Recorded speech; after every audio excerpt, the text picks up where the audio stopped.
नमस्कार, मी Ruchita. News अनकटच्या top 10 बातमीपत्रात आपलं स्वागत. पाहूया टॉप 10 घडामोडी.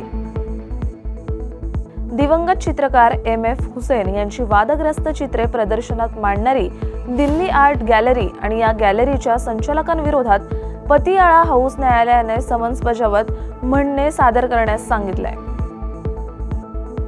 हिंदू हृदय सम्राट बाळासाहेब ठाकरे यांच्या जयंतीनिमित्त काल मुंबईतील BKCत शिवसेना शिंदे गटाचा मेळावा पार पडला. यावेळी उपमुख्यमंत्री एकनाथ शिंदे यांनी उद्धव ठाकरेंची अवस्था ना घर का ना घाट का अशी झाली आहे असं म्हणत त्यांच्यावर निशाणा साधलाय.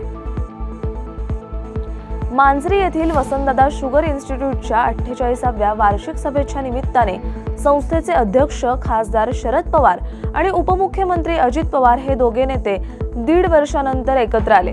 सभेच्या पूर्वी आलेले अजित पवार थेट संस्थेचे अध्यक्ष शरद पवार यांच्या केबिनमध्ये भेटायला गेले आणि सुमारे अर्धा तास ते केबिनमध्येच होते. यावेळी त्यांच्या गटाचे नेते आमदार दिलीप वळसे पाटीलही तिथे उपस्थित असल्याचे समजले. दावोसमध्ये करार झालेल्या कंपन्यांची कार्यालये मुंबई आणि पुण्यातच, मग मुख्यमंत्री दावोसला जाण्याचं कारण काय असं म्हणत रोहित पवारांनी मुख्यमंत्री देवेंद्र फडणवीस यांच्यावर टीका केली आहे. विधानसभा निवडणुकीत दारुण पराभव झाल्यानंतर आता मनसे सक्रिय होताना दिसून येते. विधानसभा निवडणुकीत राजू पाटलांचा झालेला पराभव त्यांच्या कार्यकर्त्यांच्या जिव्हारी लागला होता. यामुळे मनसेचे कल्याण डोंबिवलीतील मनसैनिक शांत झाले होते.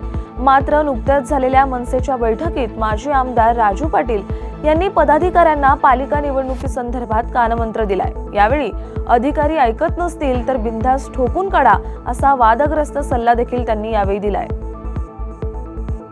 दावोस येथील करारातून महायुती सरकारने राज्यभरात औद्योगिक क्षेत्रातही समतोल राखला असल्याचा दावा उद्योग मंत्री उदय सामंत यांनी काल पत्रकार परिषदेत केला. काही प्रकल्प महाराष्ट्राबाहेर गेले, पण त्याच वेळी जवळपास 20 लाख कोटींचे प्रकल्प महाराष्ट्रात आले.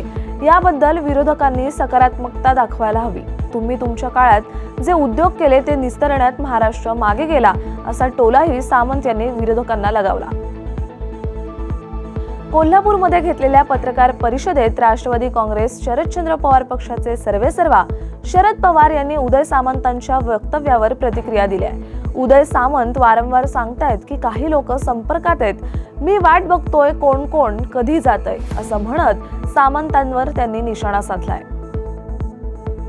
राज्यातील तापमानात घट झाली असून थंडीचा जोर वाढलाय, तरी राज्यात सरासरीपेक्षा कमी थंडी आहे. तापमानात घट झाली असल्याने राज्यात थंडी थोड्याफार प्रमाणात वाढणार असल्याची शक्यता हवामान विभागाने वर्तवली आहे. यावेळी तापमानात 2 ते 3 अंशाने घट होण्याचा अंदाज आहे. त्यामुळे येत्या काही दिवसात थंडी आणखीन वाढू शकते अशी शक्यता हवामान विभागाने वर्तवली आहे.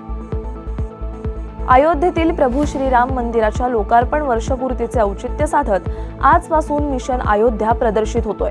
हा बहुचर्चित चित्रपट महाराष्ट्रभरातील 100हून अधिक चित्रपटगृहांमध्ये प्रदर्शित होतोय.